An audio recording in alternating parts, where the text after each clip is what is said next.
जब केसेस की सुनवाई हो रही थी और ऑनरेबल हाई कोर्ट ने इंटरिम ऑर्डर के तहत स्टे किया था इस जात के आधार गणना को, तब से हम लोग लगातार कहते रहे कि हमारी सरकार जो आदरणीय नीतीश कुमार जी के नेतृत्व में है, उनकी नीयत और मंशा साफ है जाति आधारित गणना को लेकर के।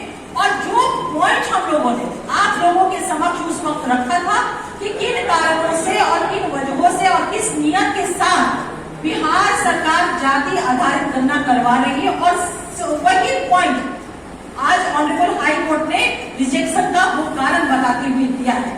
तो मुझे लगता है कि जो पिटीशन रिजेक्ट किया गया है, मैं आप लोगों के उन कारणों की चर्चा आप लोगों के समक्ष करूं।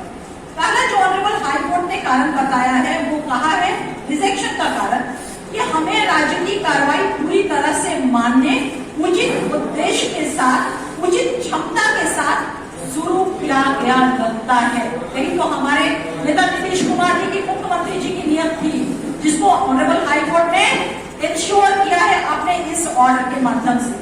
दूसरा जो कारण ऑनरेबल हाई कोर्ट ने बताया है रिजेक्ट करने का पिटीशन, कोर्ट ने कहा है यह सर्वे न्याय के साथ विकास प्रदान करने का वैध उद्देश्य से शुरू किया गया है। यही बात हम लोग कहते हैं। तीसरा जो पॉइंट ऑनरेबल हाई कोर्ट ने कहा है, वो कहा है कि यह सर्वे आनुपातिक प्रोपोर्शनलिटी की परीक्षा उत्तीर्ण किया, जैसा कि दोनों सदनों के अभिभाषण और वास्तविक सर्वेक्षण में घोषित किया गया है। चौथा पॉइंट पिटीशन रिजेक्ट करने का ऑनरेबल हाई कोर्ट का है, और कि यह सर्वे में व्यक्ति की निष्ठा के अधिकार, राइट टू प्राइवेसी का उल्लंघन नहीं किया गया है। आप लोग ने देखा कि जब सुनवाई हो रही थी उस दौरान बार बार भारतीय जनता पार्टी के लोगों के द्वारा, नेताओं के द्वारा और डिबेट में प्रवक्ताओं के द्वारा यह बातें कही जाती थी कि यह जो है राइट टू प्राइवेसी का उल्लंघन है, यह जो हमारा सर्वे हो रहा है। लेकिन ऑनरेबल हाई कोर्ट ने इस चीज को इंश्योर किया कि यह जो गणना हो रही है वो कहीं से भी राइट टू प्राइवेसी का। पांचवा पॉइंट ऑनरेबल हाई कोर्ट ने दिया है रिजेक्शन का, वो कहा है कि यह सर्वे जनता को आगे बढ़ाने और वास्तव में वैध राजहित में है। यही तो हमारे माननीय मुख्यमंत्री जी की नियत रही है, क्योंकि केंद्र की सरकार कास्ट सेंसस 2021 में कराना था, वो फेलियर रही, कोलैप्स हुई, नहीं कराया, और केंद्र की सरकार ने कहा कि वो कास्ट सेंसस नहीं कराएगी। हमारे माननीय मुख्यमंत्री केंद्र के भरोसे नहीं बैठ सकते थे, क्योंकि साइंटिफिक डाटा चाहिए था, और इसी नियत से कि ताकि राज्य का विकास हो सके, इसको ऑनरेबल हाई कोर्ट ने इंश्योर, कंफर्म और एक तरह से मुहर लगा दिया रिजेक्ट करके पिटीशन को। और ऑनरेबल हाई कोर्ट ने कहा कि ये 5 को बिंदु है जिसके आधार पे मैं इस ऑनरेबल हाई कोर्ट इस पिटीशन को रिजेक्ट करता है। तो ये कारण है पिटीशन रिजेक्ट करने का, और यही कारण को हम लोग रेज आउट शुरू से करते रहे हैं।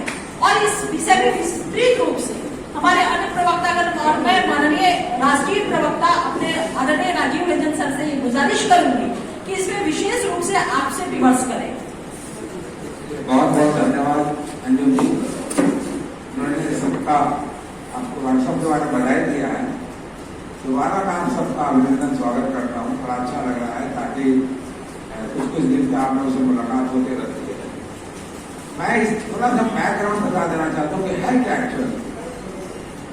हर 10 साल पर कास्ट कंसेंसस होती है, उसको SECC यानी सोशियो इकोनॉमिक कास्ट सेंसस। इससे पूरे समाज के हर वर्ग के बारे में जानकारी होती है, इसका क्या डेवलपमेंट हुआ है, क्या डेवलपमेंट रिक्वायरमेंट है, ताकि स्कीम्स बनाने में आसानी हो। इसलिए हर साल ये 10 साल पे एक बार होती है, और 10 साल के लिए एक साल स्कीम बन जाती है। 2011 के बाद 2021 में होना था, और हमारे चीफ मिनिस्टर ने बहुत रिक्वेस्ट किया सेंट्रल गवर्नमेंट से कि 2021 में नहीं हो पाया, हो सकता है कि आपको लगता हो कि पहले कुछ बीमारियां हो गई थी जिसके कारण नहीं हो पाया, लेकिन अब समय आ गया है और इसका करना चाहिए। केंद्र सरकार नहीं माना, क्या आप स्कीम कैसे बना सकते हैं गरीबों के लिए, या वो उस समुदाय के जो ऑलरेडी करते हैं जिसका नहीं हो पाया प्रॉपर इंप्लीमेंट। इसलिए इन्होंने बिहार और सेंट्रल गवर्नमेंट में स्कीम में डिफरेंसेस क्या है, तो जातीय जनगणना करा सकते हैं। स्टेट गवर्नमेंट मैक्सिमम जातीय जातीय गणना करा सकते, यानी जनगणना नहीं करा सकते, जो एश्योर्ड सिस्टम है। इसलिए बिहार सरकार ने कहा कि हमको न्याय के साथ विकास के लिए हर वर्ग को न्याय मिल सके, इसके लिए इन्होंने दोबारा स्टार्ट कराया अपना जातीय गणना। उस पर भारतीय जनता पार्टी के एक सेक्शन ने इसको रोक लगा दिया हाई कोर्ट में। इसका जो ब्रीफ है मैं आपको बताऊंगा जरूरत पड़ेगी तो, किन्होंने रोक लगाया और कैसे ये एफिलेटेड है बीजेपी के साथ।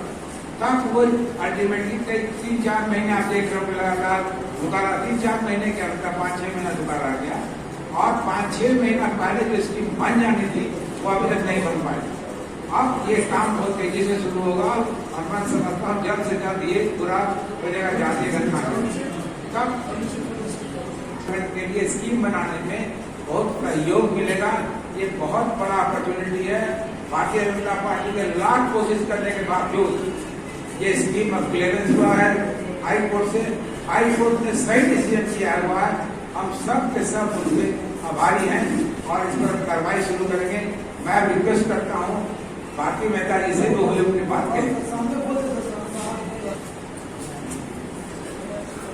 आज इलेक्ट्रॉनिक और प्रिंट मीडिया के साथ ही उनके सामने रखना चाहूंगी कि यह बहुत दुर्भाग्यपूर्ण है कि अगर आप मतलब भाजपा बीजेपी, अगर बीजेपी पक्ष में है जातीय गणना के तो कहे कि हाँ मैं पक्ष में हूँ, विपक्ष में है तो कहे कि हाँ मैं विपक्ष में हूँ।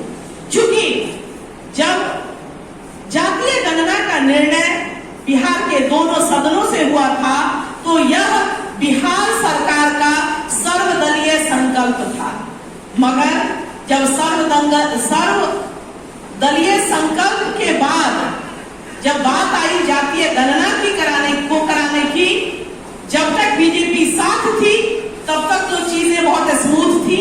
मगर जब बीजेपी बिहार की सत्ता से बाहर हो गई तो बहुत दुर्भाग्यपूर्ण है कि उसने गाजियाबाद के पास की एक संस्था यूथ फॉर इक्वेलिटी के आड़ में, अरे महोदय विरोध में है तो आके कहिए। ये लोकतंत्र की खूबसूरती होती है कि मैं विरोधी हूं तो हूं। आप फेक चेहरे के साथ आप आते हैं और यूथ फॉर इक्वेलिटी संस्था की तरफ से एक दर्ज किया जाता है रिट ऑनरेबल हाई कोर्ट में कि जातीय गणना को बिहार में रोका जाए। यह बहुत दुर्भाग्यपूर्ण है लोकतंत्र के लिए, किसी भी लोकतंत्र के लिए। दूसरी बात कि हमारा मानना है, जेडीयू का मानना है कि पिछले 9 वर्षों में माननीय प्रधानमंत्री नरेंद्र मोदी जी ने मानवीय सूचकांक की बेहतरी के दिशा में कोई काम उस दिशा में नहीं किया है। इसलिए वो नहीं चाहते हैं कि धरातल पर क्या वास्तविक विकास हुआ है अथवा नहीं हुआ है वो खुल के जनता के सामने आए। और इसके साथ मैं आभार प्रकट करना चाहती हूँ आदरणीय उच्च न्यायालय पटना का कि जिसने हमारे माननीय नेता नीतीश कुमार जी का जो मनोभाव रहा है न्याय के साथ विकास, और वास्तव में विकास धरातल पे किस स्तर तक जा रहा है, हमारा सिस्टम किस तरह काम कर रहा है, उसको जानने के लिए जो उन्होंने जातीय गणना कराई थी उसके पक्ष में उस रिट को, उस याचिका को खारिज करके उन्होंने जो फैसला दिया है